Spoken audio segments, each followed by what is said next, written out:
farm, family,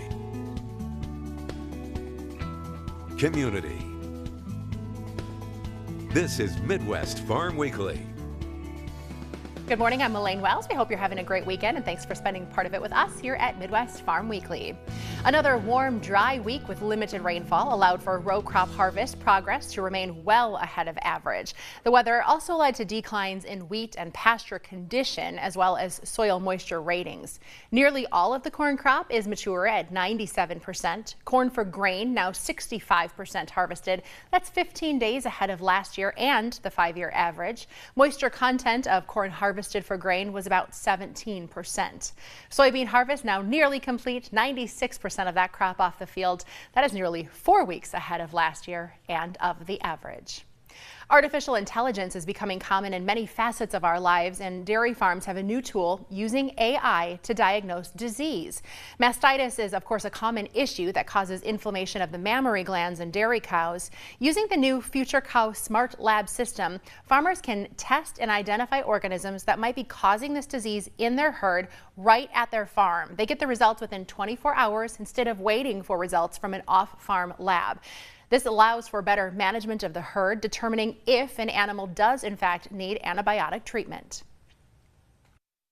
The system itself is meant to incubate the mastitis pathogens over the course of about 24 hours. And what we do is use our telephones with our app on it, and is able to read the mastitis bacteria.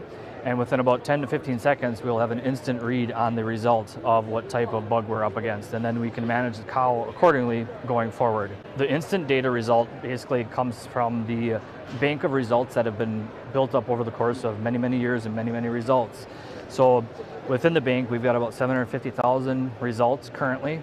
And off of that, all the current and new data is fed off of that, and it gives the result to the dairy producer. In initial testing, this on-farm lab is producing consistent results when compared to traditional off-site labs. This quick diagnosis can ultimately save farmers money and reduce their overall antibiotic use. Scientists want to give pig farmers a high-tech tool to help reveal how their animals are feeling. Researchers in Europe recorded thousands of swine sounds from different settings, and they developed an artificial intelligence algorithm to detect emotions. It showed short grunts typically indicate positive feelings, while long ones often signal discomfort. High-frequency sounds like screams or squeals usually mean that the pig is stressed. Creators say that this tool could eventually lead farmers to track their pigs' moods in real time.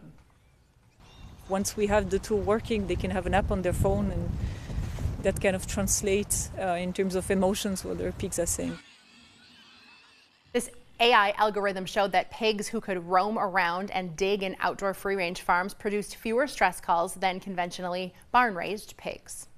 One of the world's leading producers of sauerkraut is moving its headquarters to Wisconsin. Fermented Food Holdings Incorporated is investing $13 million to expand local production as well in Bear Creek and relocate its corporate headquarters to Madison.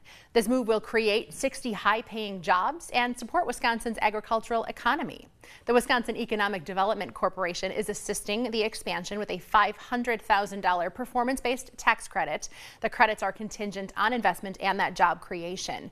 Fermented Food Holdings is one of the world's largest producers of sauerkraut and fermented foods. It ships its products to all 50 states and internationally. The company's expansion in Bear Creek will increase that facility's capacity by 20 million pounds of cabbage annually. That is a 20% increase over current production. Wisconsin is the 4th largest producer of cabbage in the U.S. Major farms are located in Outagamie, Racine, Kenosha, and Waukesha counties. A celebration mixed with a bit of sadness. The friends and family of an Iowa farmer killed in a crash gathered to harvest his final corn crop. They honored this 40-year farmer by having him have one last successful harvest. Roger Riley from our sister station was there. So we're going to do the photo kind of from this angle over here. She wants to be able to get the combines all behind. For Jessica Schroeder, she's logged miles commuting from her home in the Des Moines area back to where she grew up in eastern Iowa. That's after her dad was in a traffic accident and fatally injured, and her mom was in the hospital. Just a short 4 months ago, my mom was sitting in the hospital bed, and we were still grieving the fact that my dad was gone. And all we could sit there and think about was, how are we going to do all this? how are we going to harvest all these crops? How are we going to manage this? And I said, Mom, one step at a time. Jessica told me how much she is like her dad, Tom Brown. As the only child of the family, it fell to her to organize this effort. And even though I've been away for 20 years, I come back and I have all these people just, wrapping their arms around me. Now the day has arrived. Neighbors came out by the dozens with all their giant equipment. Farmers, start your combines! They took to the field. 9 giant combines were on hand, and with each pass, they gobbled away at the 185 acres of corn. A great day to finish the harvest, but still not without some emotion. Just one of those forever friends that you don't realize how much you're going to miss until they're not there. I am so grateful for everybody's help and support and the way the communities come together to help us. I can never repay. It's just awesome. For the Tom Brown farm, the final harvest is now done, and these neighbors mark the occasion with a meal. And the community, as you saw, turned out with plenty of equipment to accomplish this. At one point in time, there were 10 combines rolling, along with 10 grain carts and 16 semi-trucks.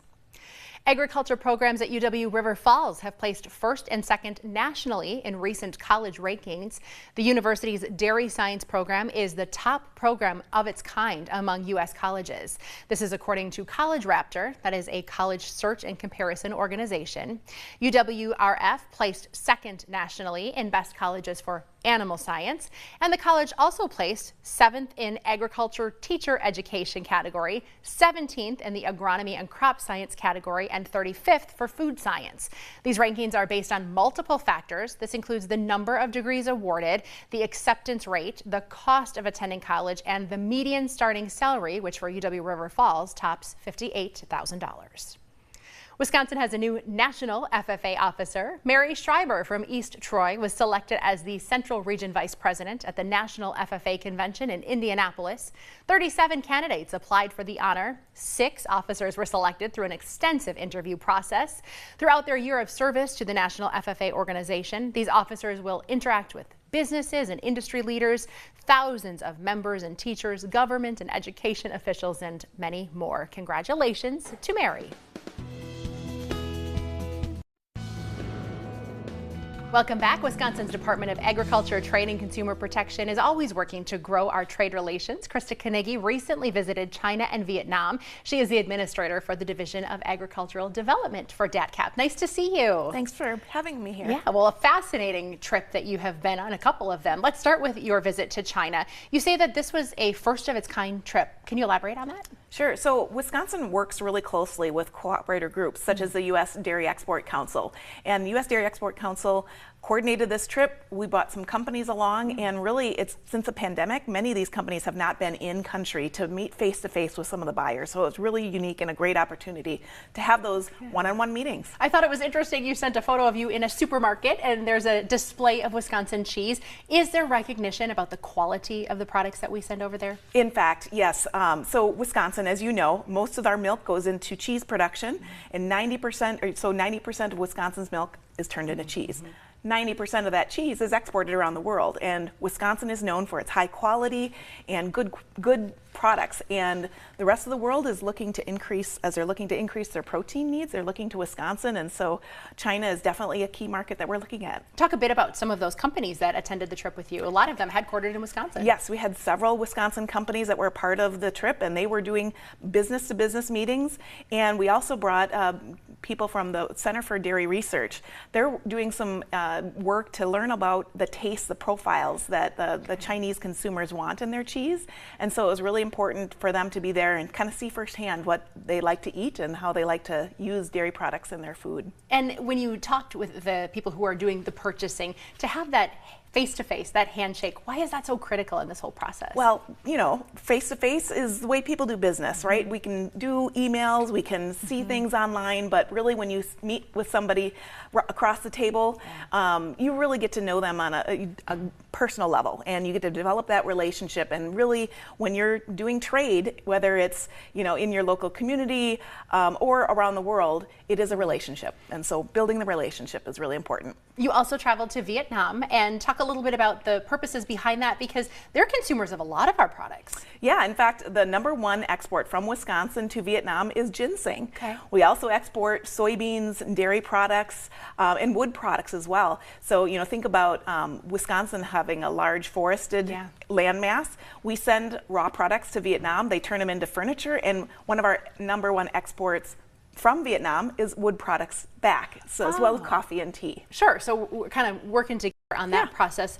I also understand that beef is becoming a bigger market there. You said the middle class is changing a bit in Vietnam. Yeah, and they're looking to increase protein consumption, right? And they're looking for good quality products. Wisconsin is really good at raising quality beef, dairy products, vegetables, crops, and so there's a good relationship back and forth. I hear they were also interested in genetics research that we've been doing. How are they putting that to work in Vietnam? Yeah, Wisconsin is a #1 producer of genetics for animals.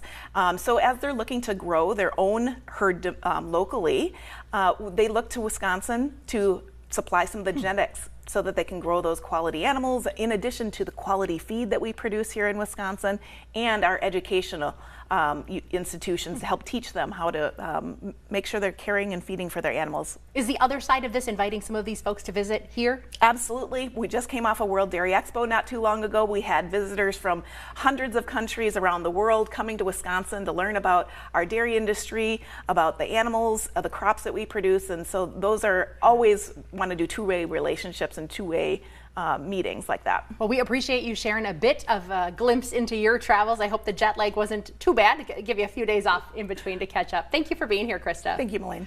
Well, speaking of Wisconsin-grown ginseng, the 77th Allison Dairyland, Haley Hines will stop by Local 5 Live with more on this unique crop.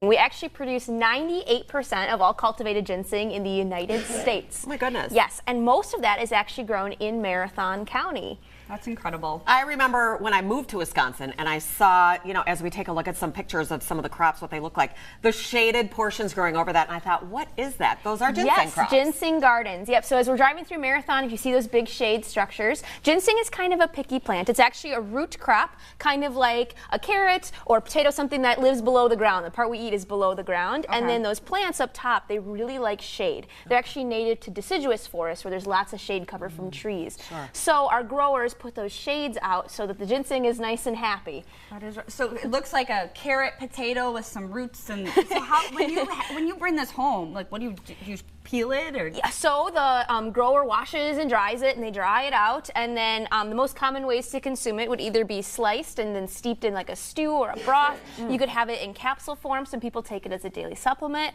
I've also seen it as tea, but the recipe I'm featuring this month has powdered ginseng in it. Perfect for fall. And it's in hot chocolate, right? It's in hot chocolate. I make it the same way you would on the stove, starting with real Wisconsin dairy, of course, and then adding in chocolate and a teaspoon of ginseng. I like that. Yeah, it's just got a little bit of a nutty tang on the end of the chocolate. Yeah. What would you say makes ginseng so special? That really boldly bittersweet flavor that ginseng has is really unique to Wisconsin. We export 85% of our ginseng to East Asian countries, and they really look for that bittersweet flavor that is in Wisconsin ginseng that can't be grown over in East Asian countries. Interesting. So ours is different than where it is native grown. Well, it actually is native to the United States, but the variety they grow over in East Asian countries is a little different, and so the flavor, they really look for that Wisconsin ginseng. When does this start growing? Like, what's the season? So it takes about 3 to 4 years to have a full productive crop of ginseng. Wow. Yep, but their harvest is in the fall. So this is why it's really the perfect time to be celebrating. It's a lot of years of work for our ginseng growers to produce ginseng. Wow.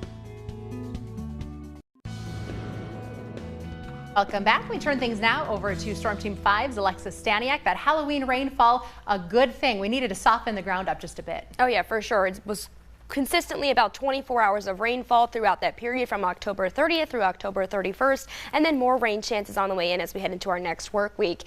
Even though we begin the month of November starting on Sunday, this is our drought monitor as of October 1st. So for the month, though, for most of the Midwest, we were well below average for precipitation. Green Bay about an inch below average, over into the Dakotas, anywhere from an inch to almost 2 inches below average, and then places through the southern and eastern parts of the Midwest almost at 3 to even 4 inches below average. However, for the year so far for liquid precipitation, we've finally accumulated almost 30 inches of rainfall rainfall here into northeastern Wisconsin, still into the teens over into the Dakotas, and closer to 40 inches down to the southern parts of the Midwest. Now we will get another stretch of rain as we head through the next week to week and a half, especially areas through the central part of the Midwest, stretching all the way through northeastern Wisconsin and into western Michigan. We're looking to accumulate anywhere from 1 inch to almost 2 inches of rainfall, which we really need here in northeast Wisconsin. However, still below average for precipitation expected throughout the next week to 2 week stretch. So after we see this spell of rainfall to start off this next work week, looks like we do have the potential to have a drier stretch to follow after that. However, NOAA has released its winter precipitation outlook from December through February, and northeastern Wisconsin, including northern Illinois, into Indiana, Ohio, and all the way through western Pennsylvania and Minnesota looks to be above normal for precip. Now we will stay into this warm spell after we get through these next couple cooler days. Temperatures look to stay anywhere from 20 to 50% above average throughout the new start of the month as we head into now November. Above normal temperature stretch looking to return as we head through the winter months. We do have the chance to be at normal, so equal chances though to go above or below normal for Wisconsin and into northern Illinois, Iowa, Missouri. Below normal expected anywhere north and west of Green Bay. Rain chances will continue as we head through the rest of this weekend. Another heavy rain spell on the way in for Monday and into Tuesday, and then finally drier conditions by Wednesday. Stay with us. More ag news coming up after the break.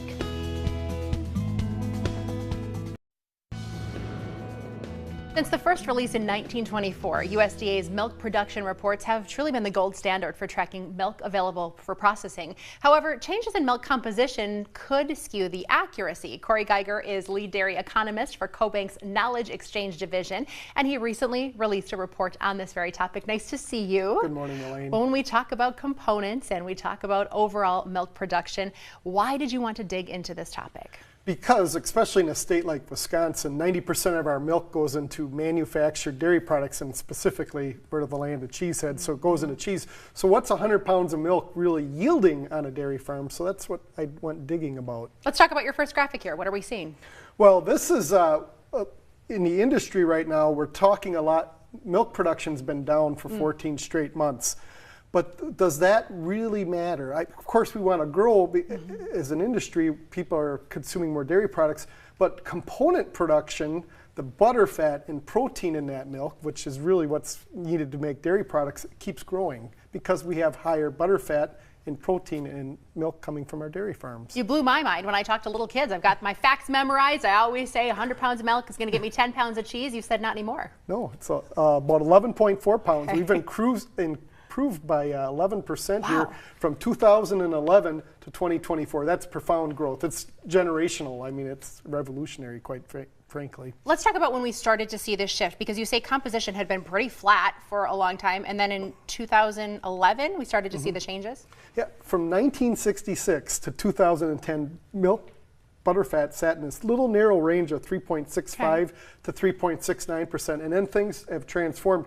And so you could see, you measure milk production, it was really the same as butterfat and protein pounds, and now you have the yellow bars coming up here. Wow. Protein production has grown almost 23%, butterfat almost 29%. And to that far right, that's really what a cheese processor is looking at.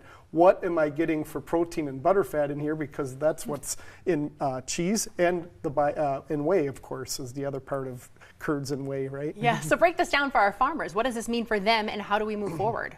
So when you're a dairy farmer, your milk check, you're actually getting paid for multiple component pricing. And the two biggest components are butter, fat, and protein. That's over 90% of your milk check. So you need that combination of higher butter, fat, and protein percentage, but we get paid for pounds. So you measure that percentage by 100 pounds of milk, and that ultimately drives your milk checks. And that's what manufacturing plants are asking for, and that's what we should be going towards. If you're playing hockey, let's skate to where that puck is. Do you want to see a component value added if we're looking at how we forecast this in the future? Well, and that's one of the main reasons I wrote the report. Since 1924, we've measured milk production, and USDA has done a wonderful job.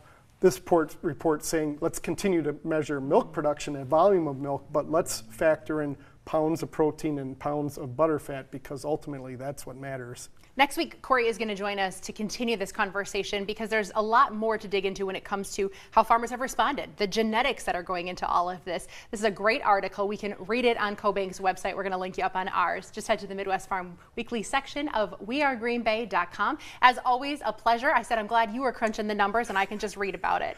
Thank you for joining us on Midwest Farm Weekly.